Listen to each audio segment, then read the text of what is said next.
Okay, hi everyone. I'm just doing a video on the selector mechanism for the T100 / T120 series of Triumph engines on the modern classics. So it's been quite a bit of a hot topic for some owners because they keep having a recurring fault on the selector mechanism, and I myself have experienced it. So this video is just really a a question, sort of. It's an answer for someone basically, because a couple of people have been interested in how much contact patch is available on the pivot plate which engages the detent wheel. So as you can see there, so this part here is your pivot plate, and this part's your detent wheel. Okay, so when the mechanism shifts gear, these pawls, they're like sort of almost like teeth, engage with the detent wheel to spin it around.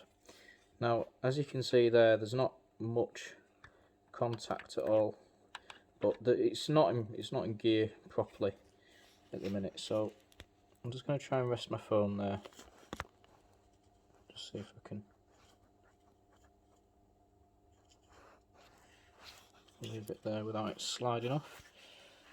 Okay, now you might see my finger get a bit involved. So what I'm going to do is, I've got my finger pressing down on the detent arm because that's spring loaded in normal conditions.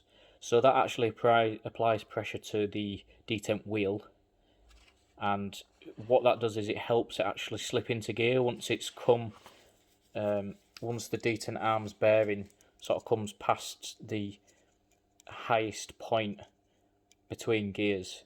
It actually helps it sort of guide it into the next gear that's been selected. So I'll show you. So I've got one finger on the detent arm, as mentioned. I've also got a thumb and a finger on the transmission, which I'm sure you can just sort of see rotating slowly below.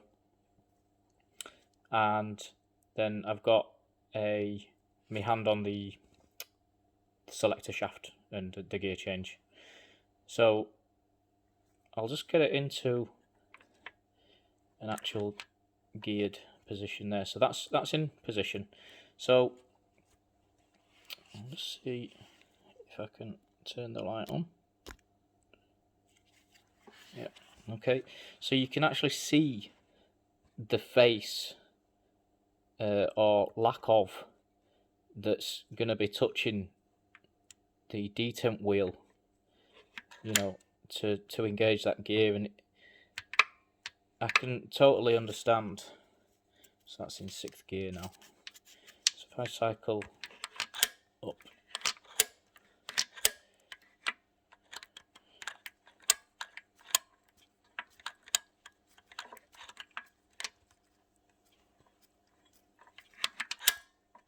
okay, so that's in 1st. So I'm just going to move my phone down a little bit further. Just hope it can focus on that specific part that we wanted it to. So I mean, you can already see where the pawl is engaging and creating a slight mark on that detent wheel. Now a lot of people, and I'll wholly agree with them. I'm in agreement with them really, but a lot of people are in opinion, which I think is quite right, that this pawl should potentially be a bit further down, and they've got a really. I'm just trying to see if I can flip it out, but you can see they've got.